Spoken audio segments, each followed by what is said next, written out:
Okay, so the Eagles get their first reported tryout player to sign a deal after what he did day 2 in minicamp. Meanwhile, the Eagles announced today that they're trying to resurrect the fullback position, but that's not all. On a bad note, the Eagles lose an important front office member, plus Randell Cunningham has some interesting things to say about Jalen Hurts, and you gotta see Vic Fangio's facial expression when they drafted Jihaad Campbell. That's all you need to know. What is going on, everybody? I go by Philly Mike, and this is the Philly Talk Podcast. If you rock with our Philadelphia Eagles, hit the like, subscribe to the channel, and turn on that notification bell so you don't miss the videos. So the Philadelphia Eagles had a busy 2 days of rookie minicamp. We saw drafted players, UDFAs, and of course the camp invites. A lot of people impressed with their speed, skill, and toughness, or even some of the things they said at the presser. But Ty Robinson,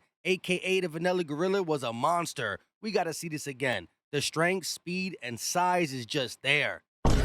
He's going to be a problem. Anyways, we got Mac McWilliams running a little DB drill and finishing up with the safety Andrew Makuba. However, we got to start by talking about the offensive player who was a camp invite, impressing the coaching staff enough to sign with the Eagles. Victor Williams tweeted, "The Eagles have signed former Washington wide receiver Giles Jackson following a rookie camp tryout. This kid low-key broke out for the Huskies in 2024 with 85 catches for 893 yards and 7 touchdowns. A twitchy athlete with 4.3 speed added to the Eagles as soon as they seen him on the field." Again, the Eagles didn't draft him. They didn't sign him after the draft as a UDFA, but they sent him an invite. He came and balled out, and the Eagles didn't let him leave without signing on a dotted line. Switching gears to something that Jeff Lurie, the owner of the Eagles, talked about on WIP today. Elias Shorr-Parks tweeted,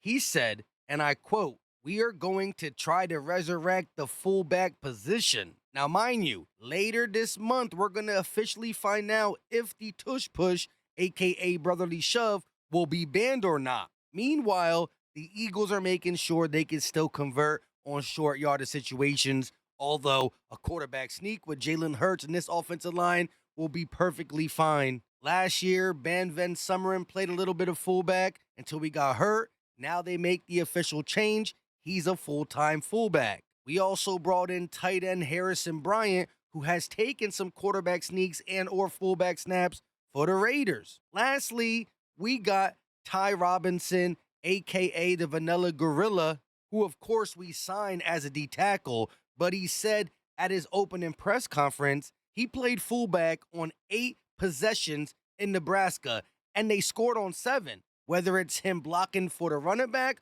or taking the ball himself.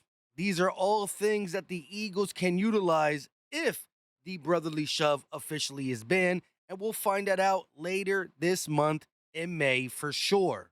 Moving on to the latest draftee, the Eagles signed cornerback Mac McWilliams, which means 5 down, 5 more to go. The more I hear about this kid, I'm interested to see where the Eagles actually will let him compete for PT, whether it's outside versus Ringo and Adoree Jackson, or inside to be the backup to Cooper DeJean, or to come in dime packages. Let me know your thoughts in the comment section on that and everything we talked about thus far. Staying with our draft picks, this guy hasn't signed yet, first-round pick Jihaad Campbell. However, you gotta see Vic Fangio's face when the Eagles actually selected him. The excitement you see on Fangio's face is next level.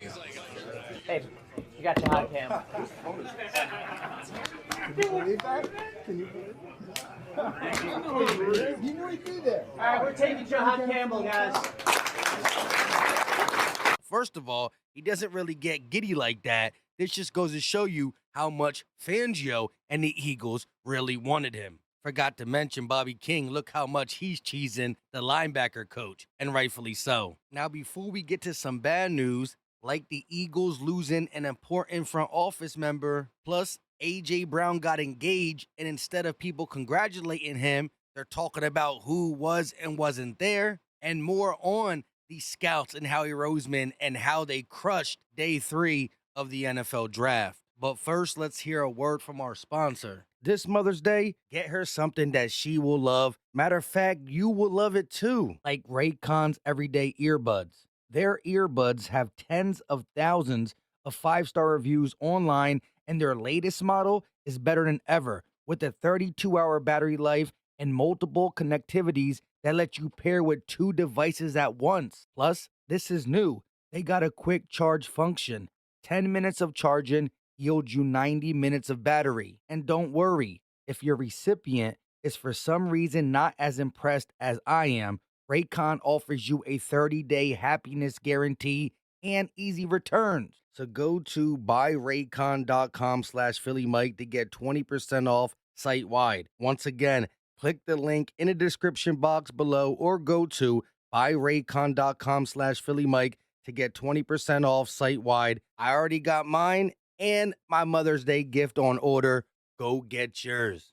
Recently, legendary Randell Cunningham had this to say about Jalen Hurts, and I quote, "What I didn't fulfill, I'm fulfilling through you," which I absolutely love to hear. All the real ones know how to give Jalen Hurts credit for what he's done early in his career, going to 2 Super Bowls and winning one, plus an MVP. However, people will still try to talk about the statistics and it's just winning. They try to mention guys like Nick Foles, who won a Super Bowl, Joe Flacco, who won a Super Bowl, and even Trent Dilfer. They try to say that Jalen Hurts is more like them as quarterbacks instead of the greats. But if that's the case, why ain't them one-off quarterback Super Bowl champions on a list like this? QBs to win a Super Bowl, MVP, and earn an All-Pro since 2000. Peyton Manning, Drew Brees, Tom Brady, Aaron Rodgers, Patrick Mahomes, and Jalen Hurts. They really try to use the Joe Flaccos and Trent Dilfer as anybody can win a Super Bowl if the team is great, but how did he earn All-Pro? How did he win MVP, which those guys didn't? Shoot, none of them quarterbacks were even in multiple Super Bowls, so Jalen Hurts is not that type of quarterback. Simple and plain. When it comes to the legendary quarterbacks that play for the Eagles and or played in the NFL, they recognize who Jalen Hurts is. It's always the haters, other team fans and analysts who've been backups that try to discredit him for the way he wins. When he lost his first Super Bowl with great stats, he said then, "All I care about is winning," and that's all he's done since. As for the bad news about the Eagles, Jeff McClain tweets sources. Longtime senior scout Anthony Patch is leaving the Eagles for the Raiders. Patch has been the Eagles senior director of scouting since 2016. He was director of college scouting from 2012 to 2015, assistant director of college scouting from 2010 to 2011, West Coast scout from 2003 to 2009, and college scout coordinator in 2002. Now, granted, as long as we got Howie Roseman in the building, I'm going to be okay. We'll find new scouts.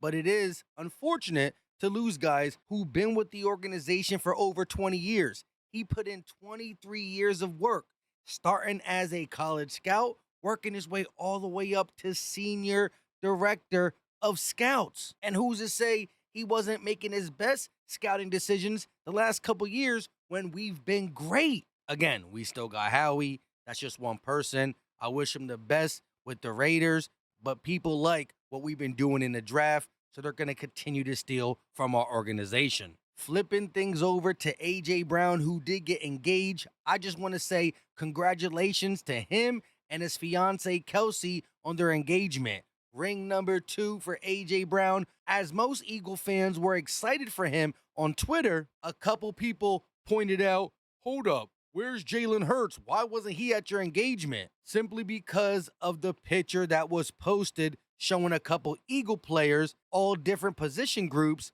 but no Jalen Hurts. With that being said, who knows why it didn't happen? We know that Jalen Hurts and A.J. Brown are close off the field. We don't got to be speculating nothing this offseason. A.J. Brown's doing his thing. Jalen Hurts doing his thing. Shoot, A.J. just hosted a mini camp in Allentown, PA yesterday, which I took my son to, and you should hear the kids chanting A.J. Brown when he got close.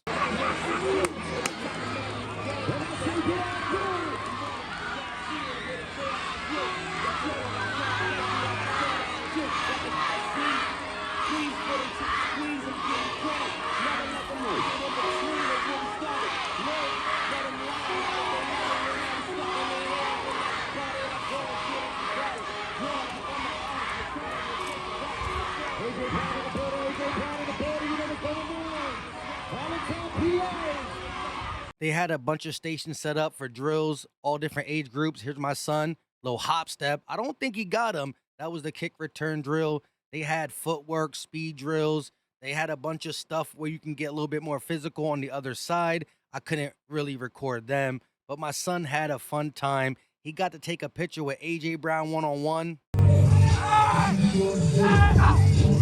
Again, different drills they were able to do. I think a total of 15 different stations, although I couldn't record the opposite side of the field. Here's the last one on this side before he plays with AJ. He's going to play corner against this kid. I don't like how he left his feet early, but he was still able to break up the pass. Next one, he leaves his feet early, almost gets the PBU, but he gets a touchdown scored on him. I told him, you got to stay on the hip. Don't leave your feet. Last drill on this side was them playing with AJ Brown. They can't really do 11 on 11 because there's too many 9-year-olds. I think it's like 20 on 20, but he's pretty much just saying hike and throwing it as they run open. He did a couple short passes early. Then he did a couple deep passes, which one my son caught, but I didn't record it. He was so mad at me. But the kids had fun. Of course, everybody's favorite station was playing with AJ Brown, but they only got to do that for 20 minutes before it was time to rotate. My son got a signed Kelly Green AJ Brown photo and a one-on-one picture with him. Don't got the picture yet. It will be emailed soon. AJ Brown doing big things for the kids. And he did say, we trying to repeat in 2025. Lastly, let's take a look at Howie and company on day 3, behind the scenes, why they took each player. We are not trying to draft backups. Like, we would rather take 6 guys and get 2 starters would be a great third day. Okay, we got the defensive side of the ball. Yeah, I like Ty Robinson as well. I think he'd be a good addition to the group. Plays violent. He's got a little interior pass rush. I think he can be more probably disruptive. And I like his upside as a run defender. I agree. Thought he was a nasty, good football player with traits in his body. London was my highest upside player left today. Size, speed, range, blitz ability, drop back and coverage. I think he can do it all. 3-down starter. All right, centers. I like Drew Kendall. Drew is a smart guy that takes angles, that we know that position requires the ability to do those things. I think that guy can come in and help us. All right, tackle. Yeah, I would say Hinton. This guy has it in his body. He's got the size. As you get him with Stout, get him in our program. This guy has all the tools in his body of some of the guys that, and even better than some of the guys that were drafted yesterday. So I think in terms of the upside pick, the guy who can start, it's Miles Hinton. Quarterbacks. Kyle McCord for me. I think he's smart. He's a ball distributor. He's accurate. From the numbers, McCord's probably got a little more upside. Former 5-star recruit, led the FBS in passing this year. Best accuracy this past season at the whole QB class. With all that being said, I go by Philly Mike, and this is the Philly Talk Podcast. Do your boy a favor. Click the link in the description. Go get your Raycon, whether it's for yourself or a Mother's Day gift. Also, like, subscribe, turn on the notification bell so you know when we go live or drop videos. Leave your thoughts. Muscle up. If you're Philly strong, we out.